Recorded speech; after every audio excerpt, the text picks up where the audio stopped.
It's another Thursday, another Locked On NFL Thursday. We're going QB-centric today. Which quarterbacks are on the hot seat on top of a special topic that Tyler doesn't know about yet? Alex Clancy, Tyler Rowland. It's Locked On NFL Thursday, baby. Let's roll. You are Locked On NFL, your daily NFL podcast. Part of the Locked On Podcast Network, your team every day.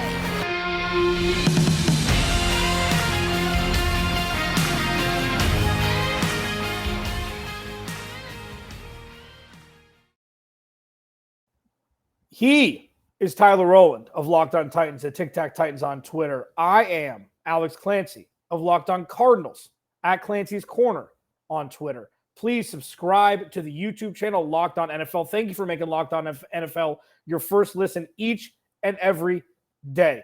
We're going quarterback-centric for all three segments today. First, which quarterback's on the hot seat, and Tyler's going to give me a list. Tyler and I don't agree a lot about things. I feel like we're going to agree on the majority of these quarterbacks that are on the hot seat. Teams that should draft a quarterback in the first round. I mean, it's so interesting now that we've seen quarterback-rich drafts. We've seen not-so-quarterback-rich drafts that were forced upon us, like 2018, namely Josh Allen and Lamar Jackson, two of the last three to be drafted, are the two of the most popular and the most talented that come out of that draft. And the final segment, if you know anything about Tyler Rowland at Tic Tac Titans on Twitter, he likes to prepare. Okay? He likes to prepare for these things. I like to talk sports as if we're on a radio show. He and I come from different cloths, and the best part about it is I get to come up with a third segment every week. I tell him what it is every week. I ain't doing that today. He's not going to get to prep. He's not going to get to know what we're going to discuss, but I will tell you it is quarterback-centric. Quarterbacks on the hot seat, Tyler. We saw a lot last year. We saw quarterbacks improve. We saw quarterbacks remain status quo. We saw rookie quarterbacks flash. We saw rookie quarterbacks not flash. I don't know what the opposite of flash is, but we saw a lot, pretty much 1 to 32. Patrick Mahomes, did he regress? Did he get better? Did he stay the same? He's not a quarterback that's going to be on the hot seat. I promise you that. Tyler, I'm going to start with Tua, and I'll let you get on down to the rest of the list. I'm going to bury the lead there to talk about it right away because this is the most important quarterback with the pieces around him now, both on the offense and the defense, that we've seen pretty much this offseason. Okay? Yeah. Like, where movement's around. Do I think he's on the hot seat? Yes. Do I think that he can perform better than others think? Absolutely. And this is a far cry from where I was. I think a quarterback is most of the time only as good as his weapons. And we do know a couple things about Tua Tagovailoa. One, he's injury prone. Okay, let's remove that part. Let's move that to the side. Number two, that dude gets the ball out faster than many. He's Tom Brady's speed getting the ball out. And that's something that I think could prove huge dividends for the wide receivers he has around him and the running backs he has in the running back room. Do you think he's on the hot seat before we move on? Yeah, he has to be. I think the offense that's been built around him through free agency and then will be added to in the draft, the defensive talent that the Dolphins already have, I think there's going to be an expectation that he needs to perform right away with the cast of characters that he has around him. If he doesn't perform right away, I would look for the Miami Dolphins to try to trade for Kyler Murray. So we'll talk about anything like that going down the road. But yeah, I think if Tua doesn't look, I guess, like he's improving at a fast enough rate this year, he'll be gone, and Miami will have to find a way to do something else there. But some other names that we'll go quickly through because I do have a lot. Yeah. Daniel Jones.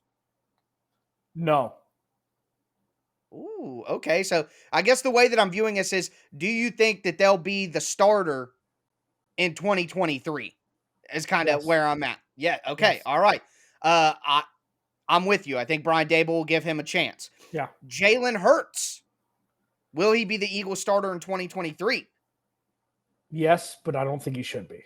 Unless he takes leaps. This is going to be the first year where there's expectations. There's going to be things like that. And he's going to have a lot more offensive firepower, you think, after their draft.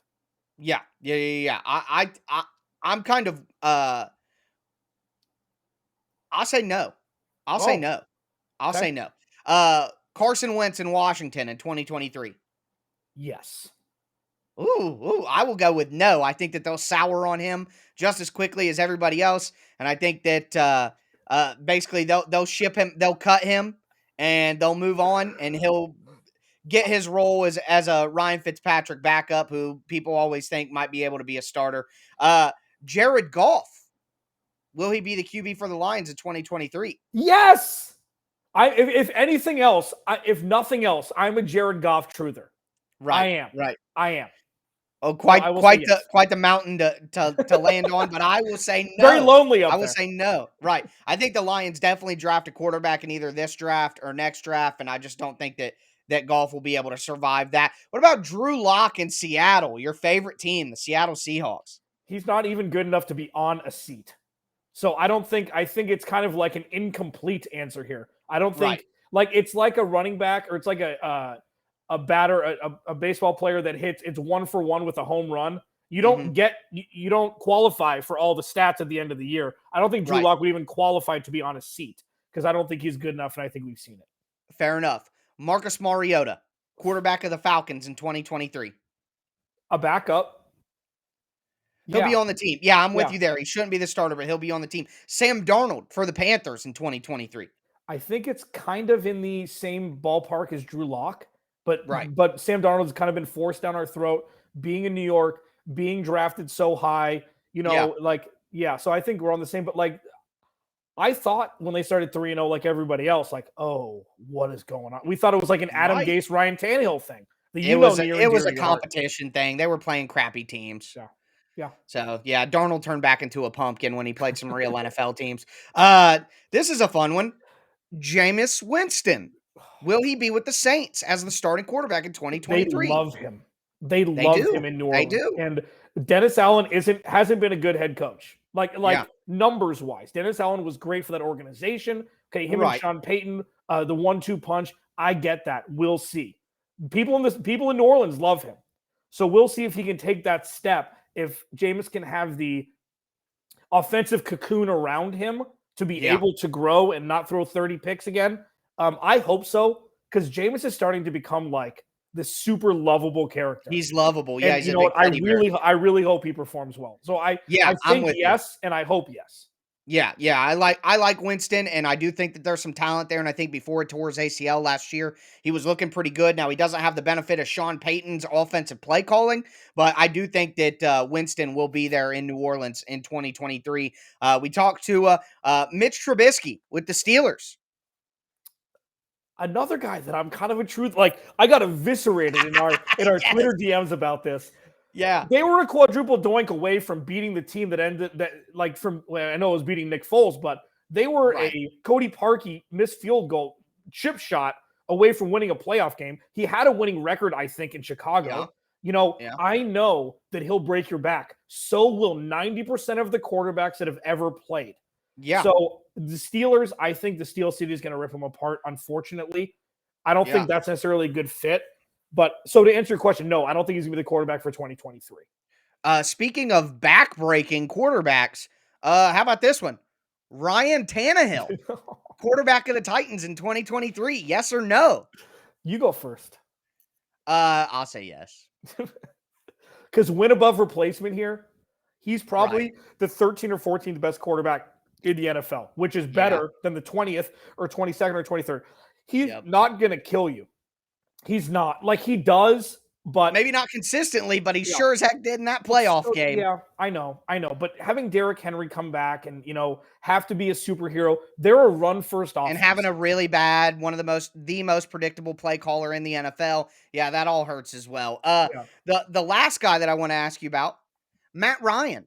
Will the Colts continue their streak of having a new opening day quarterback for what would it be, the 7th year in a row in 2023? That's wild. I mean, you know what? I'll let you take this one first because I'm going to take us out the break after. And I know that you love the Yep. Colts as much as you love the Tennessee Titans. So go right ahead. As I love the Colts as much as you love the Seahawks.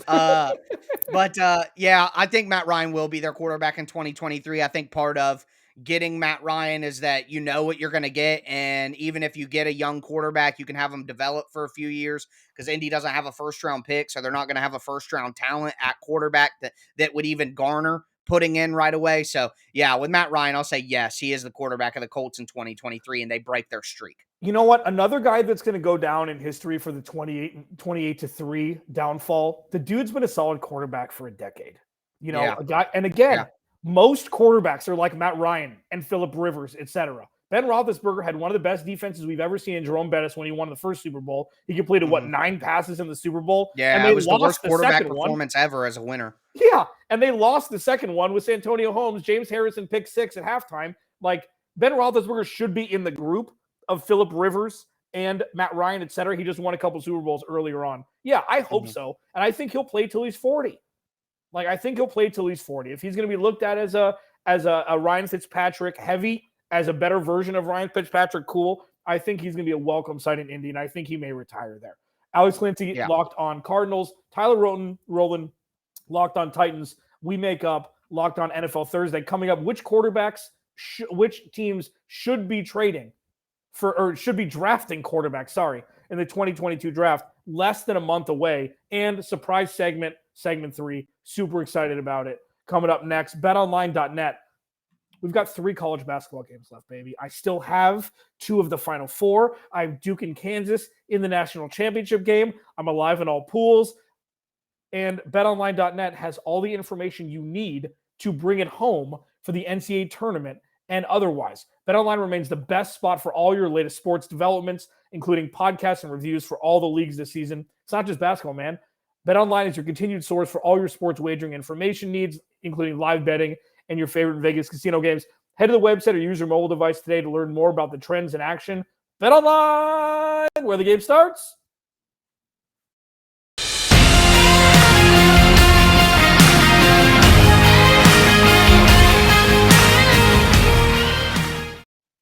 All right, NFL fans, we're going to continue this Thursday episode of the Locked On NFL podcast. Just talked about quarterbacks who may be on the hot seat, whether they'll be around with their teams on opening day in 2023. Now we're going to look at the other side of that conversation. Will the quarterback that's currently there be there?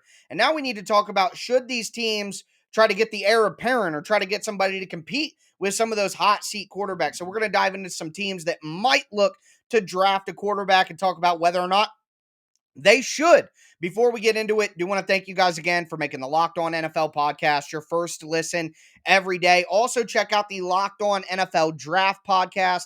It's hosted by Ryan Tracy and former NFL cornerback Eric Crocker. They're giving you the draft from 2 different angles, the front office perspective, but they're also, of course, breaking down all the prospects, doing mock drafts, talking about pro days, doing player profiles, all that stuff. So make sure you check out the Locked On NFL Draft podcast. It's free and available on all platforms. Alex, to continue sort of this adjacent conversation to the first segment, which teams should, let's do it this way, if they are presented the opportunity to draft a guy that they like at quarterback, should they do it? Number 1, and this is a really big question, one of the biggest turning points in the draft early on, the Detroit Lions. They have the number 2 overall pick. They could get any quarterback they want with Aiden Hutchinson probably going to Jacksonville. Jacksonville doesn't need a quarterback. We know that much. So Detroit's the first team in the draft that has a chance at a quarterback. If you're the Lions, which we may have got a hint as to your leanings here, but if you're the Lions with Jared Goff in tow, do you draft the quarterback now with the number 2 pick, or do you kick the can down the road and maybe wait until 2023 to tackle that spot? The latter, and you are trying to sell the fact that you're drafting a quarterback at 2 so hard that you could potentially get a package. Because at 3, Houston could 100% take a quarterback if they want. I don't think they will. This is a flashback draft.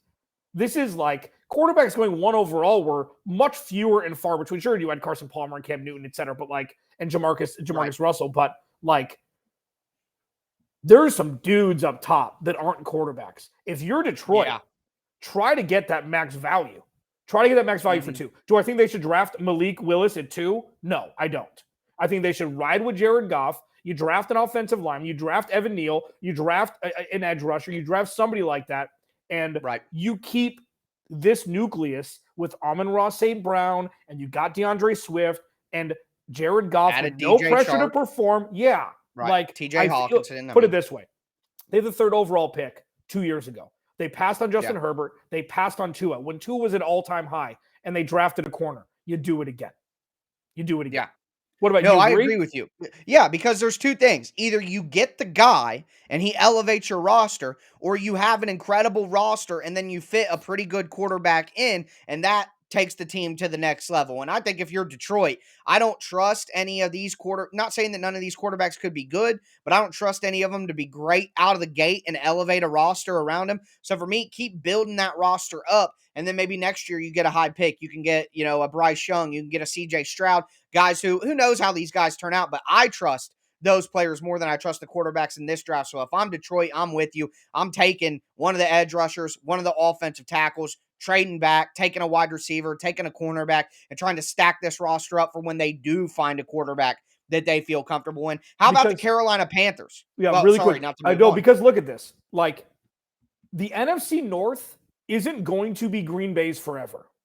What we've seen from Aaron Rodgers is he could retire after this year. He could retire after next year. It's like my favorite TV show, The Newsroom. Jeff Daniels redid his contract so he could fire his executive producer once a week.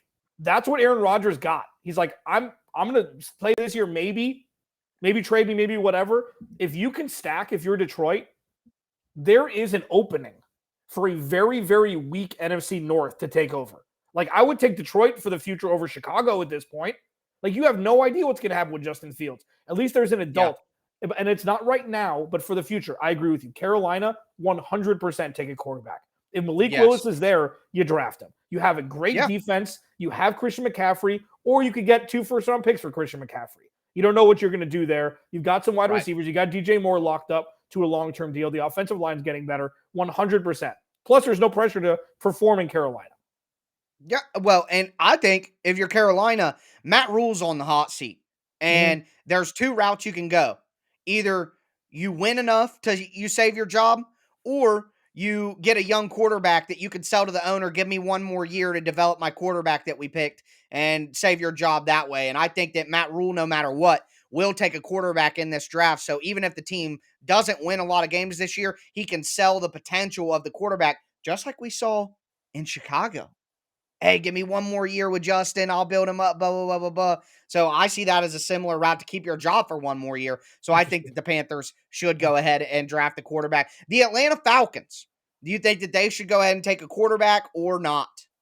It's funny. In the top 10, it's just kind of like a fantasy football draft. It's like they only have so much control over who they draft in the first round. True. Unless you want to give up the vacuum scenario that the quarterback they want is there or they like, Right. So, I mean, there's Kenny Pickett and there's Malik Willis. I mean, those are really the 2 that are the, like, and again, there's a lot of great in your opinion, I got Kenny Pickett as QB5 in this class. I like Matt Corral, and I like Desmond Ritter, and I like Sam Howell better than I like Kenny Pickett. I think he's a complete bust. The thing is with Desmond Ritter is he's not like right. None of them are solid. I he's get a gamer. None of them are solid. Like the biggest the most adultish person in the room is Desmond Ritter.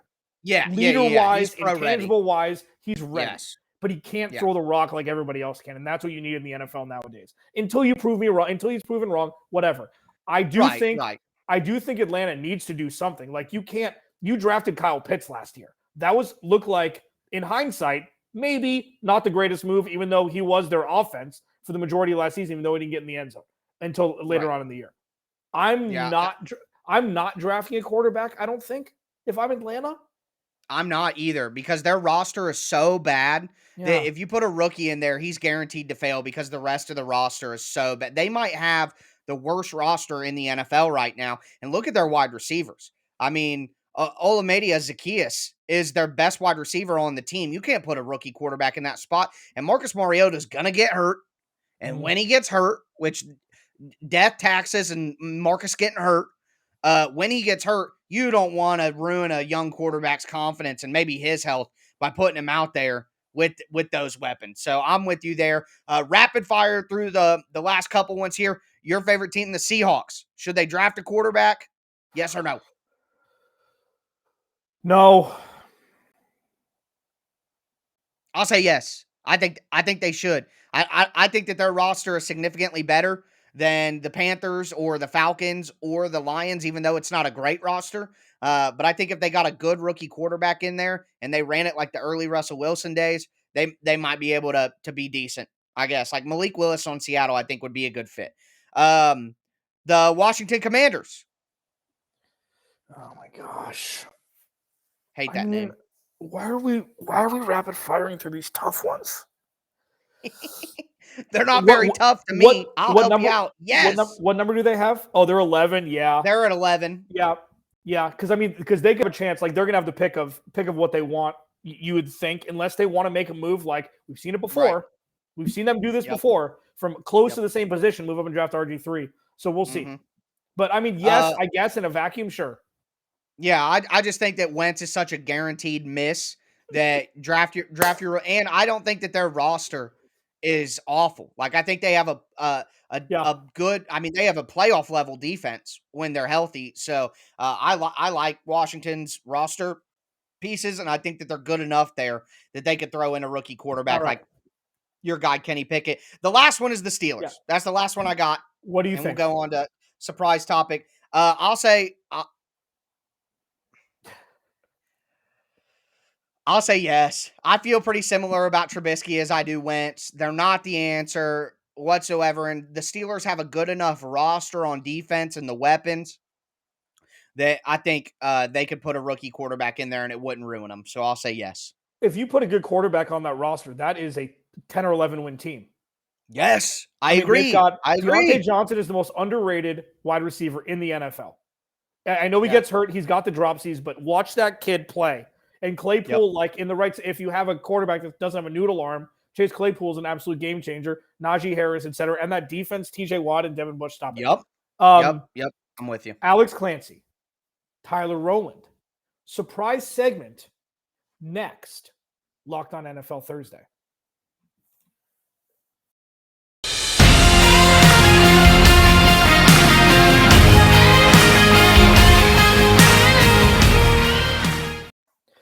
Alex Clancy, Locked on Cardinals. Tyler Rowland doing the jazz hands. Tic-Tac Titans on Twitter. You can check him out for all your daily Locked on Titans news. Thanks again for making Locked on NFL your first listen each and every day. Tyler likes to prepare. I don't like to let him prepare. I normally wait till the last minute to tell him what the third segment's going to be. Today, I didn't tell him at all. There is one high-profile quarterback that doesn't have a new deal. Haven't really been a lot of talks about why this hasn't happened. There hasn't been a lot of talks about which side is slowing it up, but Lamar Jackson doesn't have a deal in Baltimore yet. And my question I'm going to pose to you is, we're not going to talk about the politics. We're going to keep the suits out of this. Does Lamar Jackson getting close, let's say he gets Dak Prescott money, does that set the Baltimore Ravens up for success for the future? Or is this a situation where show me you can win more than one playoff game, we're going to franchise tag you. If you don't get hurt, we'll sign you to an extension. Which of the two has a better chance of happening? I think that the better chance is that he gets a long-term extension and he gets the deal done. But, Alex, I'm pulling a move out of your bag. Time to bring out the blowtorch. I said this on my Locked on Titans podcast on Wednesday. Lamar Jackson is the most overrated player in the entire NFL. He's not elite. He had a better version of RG3's second year. It led to an MVP for him, where RG3's rookie year, it wasn't sustainable long term, that style of play and that success. The NFL will kind of figure out ways to slow that down, as we've seen with the Ravens in multiple playoffs. Lamar, in my opinion, with how often he's sick, how often he's missing practice, I'm just not certain that he's taking things as serious as you want. A guy like Dak Prescott, yeah, he's not maybe as talented as Lamar Jackson, but I know that Dak Prescott is going to do everything you need to do off the field to make sure that he could be the best version of himself. I am not certain about that with Lamar Jackson. It's just unbelievable for a guy to be sick that often, let alone the injuries as you get older are going to start to catch up with the style of play. And we talk about Lamar bringing them back from all those deficits last year, but his turnovers and his mistakes are often what put them in those holes. So I think that it would be a big mistake. At the end of the day, I think it's a flash in the pan. I think he's an incredibly exciting player, gives us great highlights. He plays football like all of us played football on Madden, running around, making crazy plays, running down the field. I'm sorry, I just don't see long-term sustainability with Lamar Jackson. I would not give him that contract, but if you ask me if it will happen, I think you don't let good players go because, like you said, wins over replacement. How do you get a player who's better than Lamar Jackson? And when you go away from Lamar, you got to totally overhaul your offensive system, go with something else. They're bringing in a new offensive coordinator now to try to make this better. It's like a chicken or the egg. Does he have bad wide receivers or is it Lamar's fault? I think it's more Lamar's fault than the wide receiver's fault. And I think he's incredibly overrated. I think he's right in that range with Tannehill and Kirk Cousins and Dak Prescott and that group. He's not in the elite group with Watson and Wilson and Allen and Mahomes and Rodgers and Brady and Allen. He's not there. He's in the second group. People act like he's in the first group. He's going to get paid like he's in the first group. It's a mistake. I'm out on it. But yes, he will get his deal. So take that. Jesus. For data. Don't David Fizdale me. That's a great quote. I've gone so many different ways with Lamar Jackson. First off, the comparison between Kyler Murray the inconsistency, the highs and the lows, man. Have you talked? The comparison between Kyler Murray and Lamar Jackson early on was unfair for myriad reasons. Number one, Kyler Murray's the thrower first, runner second. Lamar Jackson wasn't. He wasn't. Now, he won an MVP because he put up numbers that we haven't seen ever from the quarterback position. Now, fair enough. Having said that, the most impressive years he's had, in my opinion, was last year before he got hurt. And the reason why is he was able to, unlike his first couple seasons, throw his team back into the game sometimes. His passing numbers, although his accuracy is not all the way there yet, what he's done with Mark Andrews is incredible. Okay. That is Aaron Rodgers, Devontae Adams light, where it's like not the connection, not the numbers, nothing like that.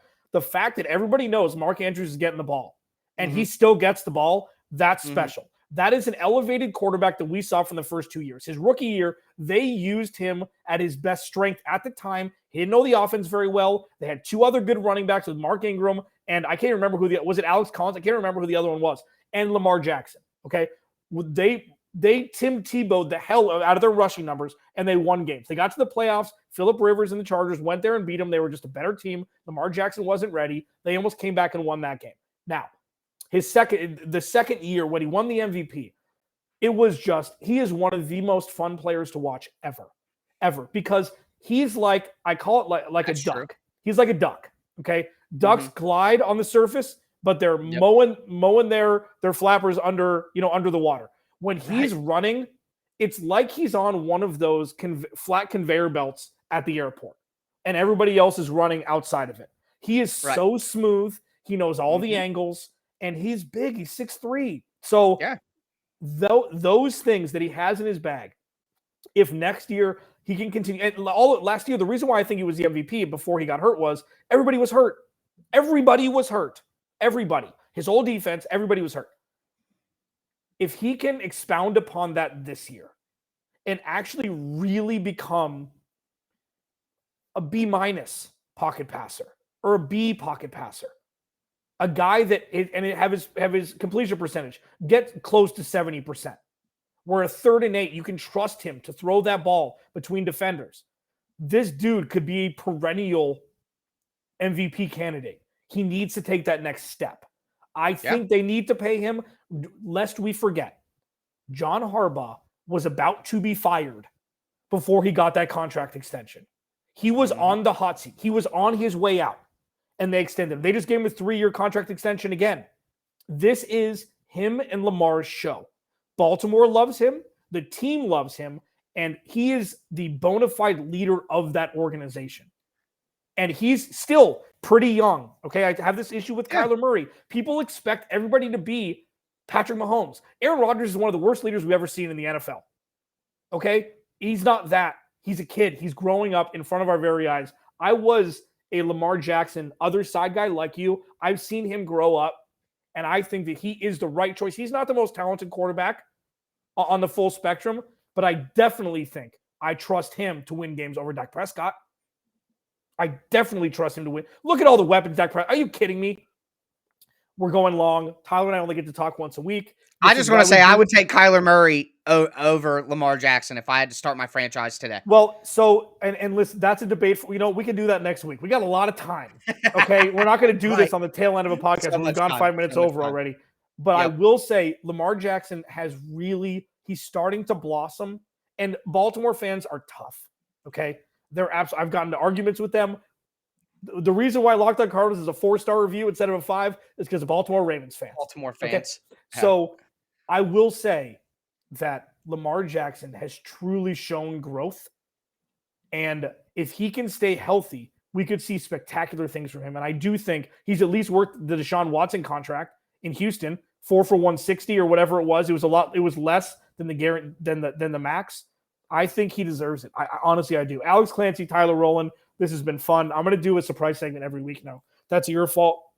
Follow him at Tic Tac Titans, daily Tennessee Titans news. Follow me at Clancy's Corner, daily Arizona Cardinals news. Again, check out Locked On NFL Draft. Tyler mentioned it earlier. I'm going to mention it again because we are less than a month away. Ryan Tracy, former corner, Eric Crocker. They do it all, man. Anything you need. Eric Crocker's a damn encyclopedia. We see him in the DMs. Yes. It's wild. It is wild what he does. Check them out. Less than 30 minutes every day. You get all the information you need, free and available on all platforms. Alex Clancy, Tyler Rowland. We'll talk to you next week.